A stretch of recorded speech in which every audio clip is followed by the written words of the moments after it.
This is a static model review. So it asks me to review the static model. Do you agree with this or not? So look at this.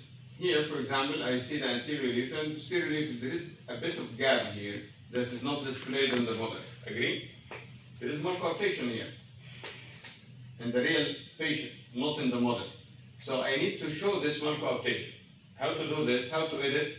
Again, editing here is easy, but my advice is to edit the tip first, not the body. Why? Because if you edited the body, the tip will remain at the same place. So edit the tip first.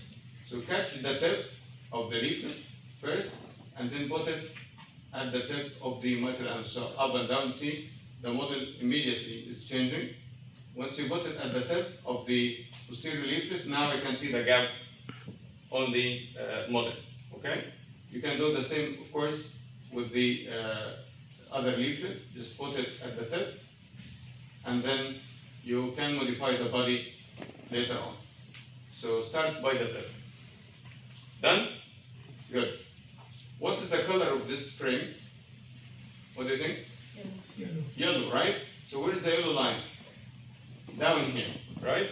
So if I catch this whole yellow line and move it from side to side, now I'm scanning the whole valve up to see if tracking is good or not. And if needs any editing, I can edit at any position. That one is according. So tracking is good. Let's go for the next step, dynamic model review. Now tracks the mitral valve during systole. Okay? The old tool of quantification of mitral valve from the lab was called MVN, if you have seen it before, mitral valve navigation. Was only tracking one frame in systole. That one tracks the whole systole and give you the dynamics of the mitral annulus and leaflets. Again, I can edit if I need to by just pausing and moving frame by frame. If I think that I need to edit anything, I'll just edit it. Otherwise, I can just admit the tracking and then click the analysis. Click the analysis, and now you have all the numbers for the mitral valve anatomy. This is the model, and any measurement here, if you highlight it, if you click this, it will show you a yellow line above the model to show you what is this. For example, here is the AP diameter, this is the anteposterior diameter. If you click the ALPM, this is the intercommercial diameter, and so on. Intertrigonal distance, for example here. Anything about the annulus here. What about the shape? If you click the shape, you'll see also annulus height and then angle, tinting height, tinting volume. If the valve is tinted like functional MR, it will calculate the tinting volume for you. Also the aortomitral angle, which is the angle between the aortic annulus and mitral annulus. This is very important, especially if you're sending this patient for mitral valve repair. This angle should be obtuse angle like this. But if it is less than like 90 or less, that's an acute angle. It can increase the risk of SAM.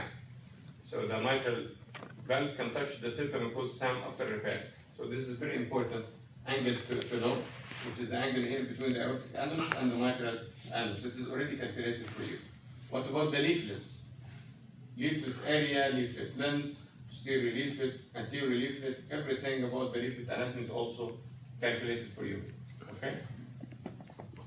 If you think that you don't need to edit, don't edit, just admit the results. We took too much time to show you how to edit only. But the general advice in these software is that if you think that there is no big issue, do not play with the data set, especially for the LV and RV. Why is that? In patients with whom you need to follow up, like chemotherapy patients, valvular heart disease,